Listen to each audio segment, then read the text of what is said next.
एक धक्कादायक बातमी आपल्या समोर येते आहे। घंटागाडीने 1.5 वर्षाच्या चिमुकल्याला चिरडलं, कुटुंबियांनी फोडला टाहो। धुळ्यातील दुर्दैवी घटना।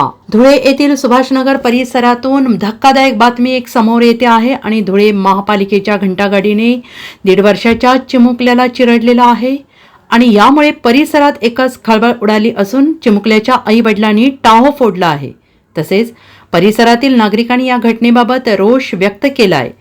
याबाबत अधिक माहिती अशी की धुळ्यातील सुभाषनगर परिसरात असलेल्या बर्फ कारखान्याजवळ धुळे महापालिकेच्या कचरा संकलन वाहनाने एका 1.5 वर्षीय चिमुकल्याला चिरडल्याची घटना घडली आहे।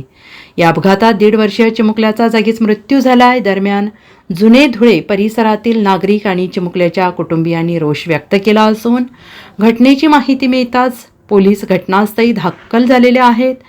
पोलिसांनी तत्काळ वाहन चालकाला ताब्यात घेतलेला आहे। या प्रकरणी आझादनगर पोलीस ठाण्यात गुन्हा दाखल करण्याचं काम सुरू असून चिमुकल्याच्या मृत्यूमुळे हळहळ व्यक्त केली जात आहे। नमस्कार, मी निवृत्ती पवार, पोलीस निरीक्षक, आझादनगर पोलीस ठाणे। आज सकाळी जुने धुळे बर्फ कारखान्या ह्या परिसरामध्ये सकाळी 8 वाजेच्या सुमारास महानगरपालिकेची कचरा गाडी टाटा टेम्पो आहे MH18 BG 3496 याने लहान मुलास ठोस मारून अपघात केला आहे। त्या मुलाला उपचारार्थ दाखल केला असता वैद्यकीय अधिकारी यांनी मयत घोषित केलेला आहे। नमूद प्रकरणी संबंधित जो कचरा गाडी चालक आहे त्याच्याविरुद्ध गुन्हा दाखल करण्याची कारवाई पोलीस ठाण्यात चालू आहे।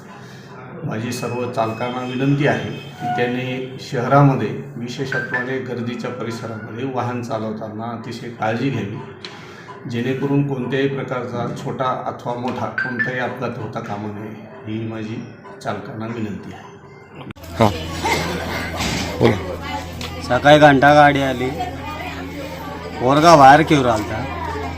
त्यानंतर पोरगाला बघितलं, डायरेक्ट घोडं पुढच्या चाकामध्ये आला, नंतर मागच्या चाकामध्ये आला। यांनी काहीच बघितलं नाही। दोघे जण गाडीमध्ये बसलेले होते, गाडी सोडून सण पळून गेले। गाडी आम्ही स्वतः पोलीस स्टेशनला घेऊन गेलो। Bureau report SBN Marathi, Dhule.